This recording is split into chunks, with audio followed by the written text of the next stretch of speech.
نحمده ونصلی علی رسولہ الکریم اما بعد۔ پارہ نمبر 7 سورۃ الانعام آیت نمبر 68۔ اعوذ باللہ من الشیطان الرجیم بسم اللہ الرحمن الرحیم۔ وَإِذَا رَأَيْتَ الَّذِينَ يَخُوضُونَ فِي آيَاتِنَا فَأَعْرِضْ عَنْهُمْ حَتَّى يَخُوضُوا فِي حَدِيثٍ غَيْرِهِ وَإِمَّا يُنْسِيَنَّكَ الشَّيْطَانُ فَلَا تَقْعُدْ بَعْدَ الذِّكْرَىٰ مَعَ الْقَوْمِ الظَّالِمِينَ وَمَا عَلَى الَّذِينَ يَتَّقُونَ مِنْ حِسَابِهِمْ مِنْ شَيْءٍ وَلَكِنْ ذِكْرَىٰ لَعَلَّهُمْ يَتَّقُونَ۔ صدق اللہ العظیم۔ کل کے سبق کا اختتام قرآن پاک کی اس آیت مبارکہ پر ہوا۔ لِكُلِّ نَبَإٍ مُسْتَقَرٌّ، ہر خبر کا ایک وقت مقرر ہے۔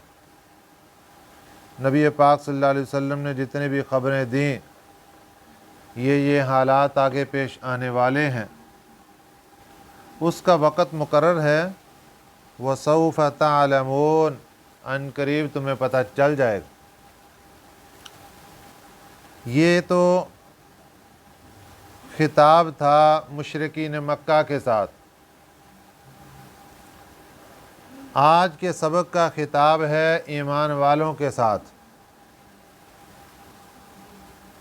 دنیا میں اللہ تعالیٰ نے دو قسم کے لوگ زندگی بسر کرتے ہوئے، ایمان والے اور اچھے اعمال والے، اور دوسری طرف شیطان کو ماننے والے، اللہ تعالیٰ نے دونوں قسم کے لوگوں کے لیے راستہ ہموار کیا۔ اب انسان کے پاس اپنا اختیاری عمل ہے کہ وہ جس طرف چاہے، جس گروہ میں چاہے اپنے آپ کو داخل کر سکتا ہے۔ دو قسم کی مجالس دنیا میں آباد ہوتی ہیں۔ ایک مجالس وہ ہیں جو شیطانی مجالس ہیں، جس میں شیطان کی فرما برداری اور شیطان کی باتیں اس میں چلتی ہیں، وہ گناہ کی مجالس ہیں اور بدترین مجالس، گندی مجالس ہیں۔ پہلے تو شیطان ایک انسان پر محنت کرتا ہے اور اس کو گندا کر کے کھڑا کر دیتا ہے۔ پھر جب وہ گندگی والے لوگ، برے ذہن والے لوگ ایک جگہ پر بیٹھتے ہیں تو وہ بدترین مجلس بن جاتی ہے، اور اس کے اندر اللہ اور اس کے رسول صلی اللہ علیہ وسلم کی نافرمانیاں، قرآن پاک کی آیات کا مذاق اڑانا، نبی پاک صلی اللہ علیہ وسلم کے نبوت کے پر انکار کے بارے میں گفتگو، یہ سب چیزیں ان کی مجلس کا حصہ ہوا کرتی تھی۔ اور دوسری طرف اللہ اپنے ایک بندے پر رحمت فرماتا ہے اور وہ بندہ نیک اعمال کرتا ہے، خوشبو والے اعمال کرتا ہے، پھر یہ نیک اور اچھے لوگ سارے ایک مجلس میں بیٹھتے ہیں تو وہ خوبصورت مجلس بن جاتی ہے۔ جب اس میں اللہ کا ذکر ہوتا ہے تو وہ جنت کی مجلس بن جاتی ہے۔ تو دو قسم کی مجالس دنیا میں ہمیں نظر آتی ہیں۔ ایک مجلس وہ لگ گئی جس میں گناہ ہی گناہ، ایک مجلس وہ لگ گئی جس میں نیک اعمال ہو رہے ہیں۔ اب آج کے سبق میں اللہ تعالیٰ ایمان والوں سے خطاب فرما رہے ہیں کہ تم نے کس مجلس کے اندر بیٹھنا ہے اور تمہارا بیٹھنا اور تمہاری صحبت کس مجلس کے ساتھ بہتر ہے اور کس مجلس کے ساتھ خطرناک ہے۔ وَإِذَا رَأَيْتَ الَّذِينَ، جب تو دیکھے، الَّذِينَ ان لوگوں کو، يَخُوضُونَ جو جھگڑتے ہیں، فی آیاتنا ہماری آیتوں میں، ایسی مجلس جس میں ہماری آیتوں کے ساتھ جھگڑا ہو رہا ہے، فَأَعْرِضْ عَنْهُمْ، اے مخاطب تمہیں یہ اللہ کی طرف سے حکم ہے کہ تو اس مجلس سے اعراض کر لے، دور ہو جا اس سے، کنارہ کش ہو جا اس سے، حتیٰ یخوضوا، یہاں تک کہ وہ لوگ مشغول ہو جائیں، فی حدیث غیرہ، کسی دوسری بات میں، اپنا موضوع، اپنا سخن، اپنا لہجہ، وہ سب کچھ اگر وہ تبدیل کر لیتے ہیں تو ٹھیک ہے، پھر آپ کو بوقت ضرورت اس مجلس میں جانے کی اجازت ہے، اس کے علاوہ آپ اس مجلس کا حصہ نہیں بن سکتے۔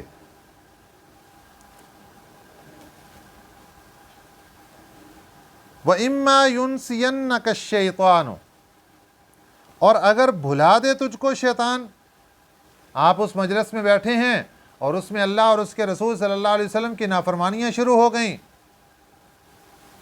غیبت کرنی شروع کر دی لوگوں کی، اس مجلس میں جھوٹ بولنے شروع ہو گئے، اس مجلس میں دین اسلام کا مذاق اڑانا شروع کر دیا، اور آپ کو شیطان نے بھلا دیا کہ بھئی قرآن پاک نے مجھے کیا حکم دیا تھا اس مجلس کے متعلق، کیا میں وہاں بیٹھوں یا نہ بیٹھوں۔ وَإِمَّا يُنْسِيَنَّكَ الشَّيْطَانُ، اور اگر بھلا دے تجھ کو شیطان تو فَلَا تَقْعُدْ، مت بیٹھ تو، بعد الذکر، یاد آ جانے کے بعد، مع القوم الظالمین، اس ظالم قوم کے ساتھ۔ انداز گفتگو دیکھیے اللہ تعالیٰ کا، پہلے تو نے بیٹھنا نہیں ہے، اور اگر کبھی بیٹھا ہوا اور نافرمانیوں کی بات چل پڑی اور تجھے شیطان نے بھلا دیا کہ میں اس مجلس میں نہیں بیٹھنا چاہتا تھا، پھر اب یاد آ گیا ہے، تو یاد آتے ہی تجھے چاہیے کہ فوراً اس مجلس کو چھوڑ دو۔ کون سی مجلس؟ فَلَا تَقْعُدْ بَعْدَ الذِّكْرَ مَعَ الْقَوْمِ الظَّالِمِينَ، یہ ظالم قوم ہے، ظالموں کے ساتھ نہیں بیٹھنا چاہیے۔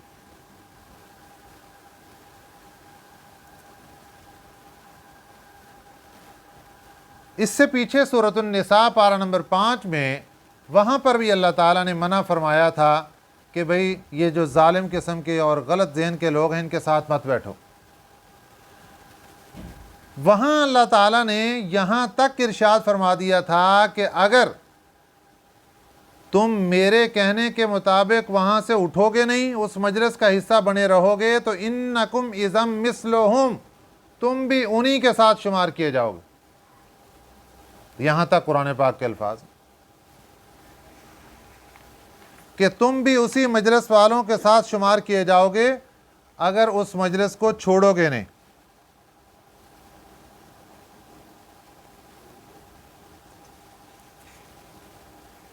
مشرکین مکہ مکرمہ میں رہتے ہوئے مسجد الحرام بھی جاتے تھے۔ فتح مکہ سے پہلے کی بات، ہجرت سے پہلے کی بات، مسجد الحرام بھی جاتے اور وہاں جا کر بیت اللہ کے پاس بھی یہ گستاخیاں کیا کرتے تھے۔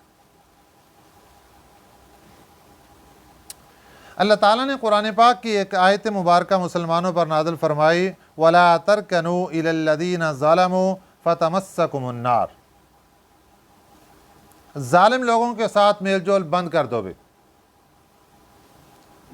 ورنہ تمہیں جہنم کی آگ اس سے پالا پڑے گا اور جہنم کی آگ میں داخل ہونا پڑے گا، اس لیے ظالموں کے ساتھ اٹھنا بیٹھنا صحبت سب کچھ چھوڑ دو۔ جب یہ آیت مبارکہ نازل ہوئی تو صحابہ کرام رضوان اللہ علیہم اجمعین نے عرض کیا کہ اے اللہ کے رسول صلی اللہ علیہ وسلم، اللہ تعالیٰ نے منع فرما دیا ہے کہ ان کے پاس نہیں جانا، ہم مسجد الحرام میں جائیں گے نماز پڑھنے کے لیے، طواف کرنے کے لیے بیت اللہ کا، یہ تو وہیں بھی ہوں گے اور ان کے ساتھ ہمیں میل جول ہوگا اور کبھی ان کی صحبت بھی ہوگی، تو کیا کیا جائے گا؟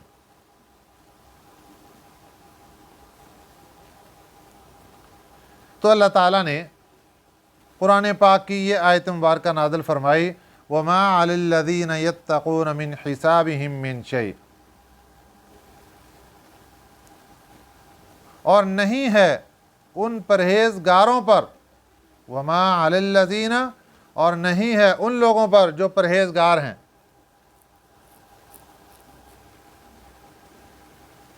مِنْ حِسَابِهِمْ مِنْ شَيْءٍ، ان جھگڑا کرنے والوں کے حساب میں سے کچھ بھی۔ یہ جو بدترین قسم کے لوگ ہیں اور غلط گفتگو کرنے والے ہیں، ان کے حساب و کتاب کا کچھ حصہ بھی ان متقی لوگوں کے اوپر کوئی اثر نہیں ہے۔ یہ مجبوری ہے ان کی، وہاں جائیں گے، نماز پڑھیں گے، بیت اللہ کا طواف کریں گے، اور نیت ٹھیک ہے ان کی، کوئی دوستانہ ماحول کے لیے نہیں جا رہے، ولیکن ذکر لعلہم یتقون، لیکن ان کے ذمے ایک بات ہے، ولیکن ذکر، نصیحت، لیکن نصیحت ان کے ذمے ہے، لعلہم یتقون، شاید کہ وہ متقی بن جائیں۔ یہاں تک تو ان کی بات ٹھیک ہے کہ ہمارا دلی لگاؤ ان کے ساتھ نہیں ہے، ہم ان کی مجلس میں نہیں جانا چاہتے، ہم ان کی مجلس سے دور رہنا چاہتے ہیں، لیکن ہماری مجبوری ہے کہ ہم وہاں جائیں گے، نماز پڑھیں گے، بیت اللہ کا طواف کریں گے۔ اللہ فرماتے ہیں بالکل ٹھیک ہے، آپ کو کوئی گناہ نہیں ہے، لیکن ایک کام آپ کے ذمے ہے کہ جب آپ جائیں تو آپ ان کے لیے نصیحت آمیز گفتگو ضرور ان کے ساتھ کریں۔ وَذَرِ الَّذِينَ اتَّخَذُوا دِينَهُمْ لَعِبًا وَلَهْوًا، وَذَرِ، زر کا معنی ہوتا ہے چھوڑ دو، الذین، ان لوگوں کو، اتخذوا، جنہوں نے بنا لیا، دینہم، اپنے دین کو، لعبا ولہوا، کھیل اور تماشا، دین کو کھیل اور تماشا بنا کر رکھا ہے۔ اس کا ایک مطلب تو یہ ہے کہ وہ کافر لوگ ہیں اور وہ دین اسلام کا مذاق اڑاتے ہیں اپنی مجلس میں بیٹھ کر، اور اس میں دین کو کھیل اور تماشا بنایا ہوا ہے انہوں نے۔ اللہ فرماتے ہیں ان کو چھوڑ دو، ان کی مجلس میں مت جاؤ۔ دوسرا اس کا مطلب یہ ہے کہ مسلمان لوگ ہیں لیکن وہ اپنی مجلس میں دین کو مذاق بنا کر بیٹھے ہوئے ہیں، ان کی مجلس میں دین کا مذاق اڑایا جا رہا ہے، شاعر دین کا مذاق اڑایا جا رہا ہے۔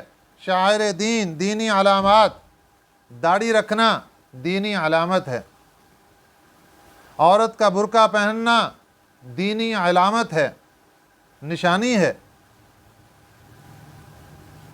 شلوار ٹخنوں سے اوپر رکھنا مرد کے لیے دینی علامت ہے، عورت کا ٹخنے ڈھانپنا دینی علامت اور نشانی ہے۔ لیکن کسی مجلس میں ان باتوں کو لے کر اس کا مذاق اڑایا جا رہا ہے، تو قرآن پاک کیا کہہ رہا ہے؟ وَذَرِ الَّذِينَ اتَّخَذُوا دِينَهُمْ لَعِبًا وَلَهْوًا، ایسی مجلس کو چھوڑ دو جن لوگوں نے بنا لیا ہے اپنے دین کو کھیل اور تماشا۔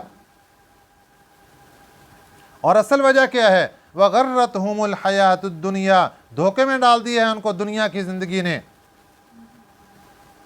لیکن ایک حکم یہاں پر بھی اللہ دے رہے ہیں، وَذَكِّرْ بِهِ، نصیحت کرو ان کو بھی،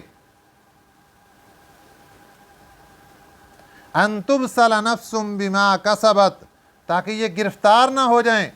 تُبْصَلَ کا معنی گرفتار ہونا، گرفتار نہ ہو جائیں، نفسن، کوئی نفس، بما کسبت، اپنی کمائی پر، اپنے کیے ہوئے پر کوئی نفس گرفتار نہ ہو جائے۔ گرفتاری کب ہوتی ہے؟ موت کے وقت۔ پکڑ کب آتی ہے؟ موت کے وقت۔ موت کے ایک لمحے کا کسی کو پتہ نہیں کب جھٹکا آئے اور اللہ کے دربار میں حاضری ہو جائے۔ اس گرفتاری سے پہلے پہلے انسان کے پاس وقت ہے، اگر غلطی ہو گئی تو توبہ کر لے۔ ہمارے پیارے پیغمبر صلی اللہ علیہ وسلم نے فرمایا تھا، جب انسان کوئی گناہ کرتا ہے اس کے دل پر ایک سیاہ نقطہ لگتا ہے۔ یہ بھی اللہ کی رحمت ہے کہ اس کو پتہ چل جائے کہ میرے اس سفید قمیض پر، کتنا صاف شفاف قمیض تھا، اس پر ایک سیاہ نقطہ لگ گیا جو اس کو دیکھ کر برا لگ رہا ہے، اور یہ فوراً اس کو دھوتا ہے، صاف شفاف کرتا ہے، تب اس کو سکون ہوتا ہے۔ ایک ایمان والا بندہ، ایک مومن بندہ جب اس سے کوئی گناہ ہو جاتا ہے، اللہ نشانی کے لیے اس کے دل پر بھی ایک سیاہ نقطہ لگاتے ہیں تاکہ اس کو یاد رہے اور یہ اس کو دھو لے۔ جب وہ اس کو دھو ڈالتا ہے تو دوبارہ دل صاف شفاف چمکدار بن جاتا ہے۔ اگر نہیں دھوتا اور گناہ کرتا ہے، دل پر اور سیاہ نقطہ لگتا ہے، پھر اور گناہ کرتا ہے، دل سارا سیاہ ہو جاتا ہے، اور پھر دل زنگ آلود ہو جاتا ہے، اور پھر اس کے بعد انسان کے اندر کا احساس ہی مر جاتا ہے۔ اگر انسان کے اندر کا احساس مر جائے تو سمجھ لو انسان نے دنیا کے اندر اپنے لیے جہنم کما لی۔ جب تک اندر کا احساس موجود ہے اس وقت تک کبھی بھی موقع ہے کہ یہ تنہائی میں بیٹھ کے سوچے گا اور اس کو اندر کا احساس کہے گا، یار تو غلط ہے، اٹھ جا آج ہی توبہ کر لے۔ اور اگر یہ گناہ کر کر کے سارے دل کو زنگ آلود کر دے گا، پھر تو اندر کا احساس ہی ختم ہو گیا، اس کو احساس ہی نہیں رہے گا میں نے گناہ کر رہا ہوں یا نیک اعمال کر رہا ہوں، اللہ کی فرمانبرداری میں جا رہا ہوں یا نافرمانی میں جا رہا ہوں۔ وذکر بھی، اللہ ایمان والوں کو فرما رہے ہیں، وذکر بھی، نصیحت کرو ان کو، ان تبصل نفس بما کسبت، تاکہ گرفتار نہ ہو جائیں نفس، کوئی نفس، بما کسبت، اپنی کمائی پر، اپنے کیے ہوئے پر۔ لیس لہا من دون اللہ ولی ولا شفیع، دنیا میں اگر کوئی بندہ گرفتار ہوتا ہے تو رہائی کے لیے 3 قسم کے رد عمل سامنے آتے ہیں۔ سب سے پہلا رد عمل یہ ہوتا ہے کہ اگر کوئی بڑا بندہ گرفتار ہوتا ہے تو جلوس، جتھے اور دوست اور فالور اور اس کے جتنے بھی جاننے والے، محبت کرنے والے، وہ سارے اکٹھے ہو کے پریشرائز کرتے ہیں، چھوڑ دو اس کو فوری طور پر۔ اگر اس سے کام نہیں چلتا تو پھر دوسری بات یہ کی جاتی ہے کہ سفارشی ڈھونڈا جاتا ہے کہ اتنی بڑی ہائی لیول کی سفارش کس کے پاس ہو جو اوپر سے پریشر ڈالے اور اس کو چھڑوا لیا جائے۔ اگر اس سے بھی بات نہیں چلتی تو پھر تیسرا کام ڈیل ہوتی ہے، دے لو، کچھ لے دے کے بات بن جائے۔ دنیا کے نظام میں یہ کام چل جاتا ہے کہ گرفتاری کے بعد یہ کام چلتے ہیں، لیکن اللہ کا قرآن کیا کہتا ہے؟ یہ تو دنیا کی گرفتاریاں ہیں، ایک گرفتاری میرے اللہ کی ہے۔ اس میں جب انسان گرفتار ہو جائے گا اور رنگے ہاتھوں پکڑا جائے گا اور گناہ کی حالت میں اس کا جسم لتھڑا ہوا، اور اس حالت میں وہ اللہ کے دربار میں پیش ہوگا، فرمایا لیس لہا من دون اللہ ولی، نہیں ہوگا اس کے پاس اللہ کے علاوہ کوئی حمایتی، ولا شفیع، نہ کوئی سفارشی۔ 2 کام تو گئے۔ وَإِن تَعْدِلْ، اور اگر بدلے میں دے گا، كُلَّ عَدْلٍ، سب کا سب بدلہ، دنیا کے اندر جتنا بھی اس کے پاس پیسہ، مال و دولت، یہ تو کچھ بھی نہیں، پوری دنیا کے خزانے سارے اکٹھے کر کے اس بندے کے ہاتھ پہ رکھ دیے جائیں، كُلَّ عَدْلٍ، سب کے سب خزانے، لا يُؤْخَذْ مِنْهَا، اللہ فرماتے ہیں میرے دربار کے اندر اس سے کوئی بھی بدلہ قبول نہیں کیا جائے گا۔ اللہ کے نزدیک اس پیسے کی کیا ویلیو، اللہ کے نزدیک دنیا کے خزانے کی کیا ویلیو؟ میرے اللہ کے نزدیک اگر ویلیو ہے تو نیک اعمال کی ہے، تقوی کی ہے، پرہیزگاری کی ہے۔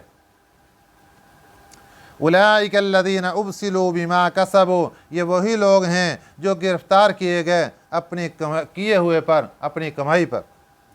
لہم شراب، ان کے لیے پینا ہوگا، من حمیم، گرم پانی،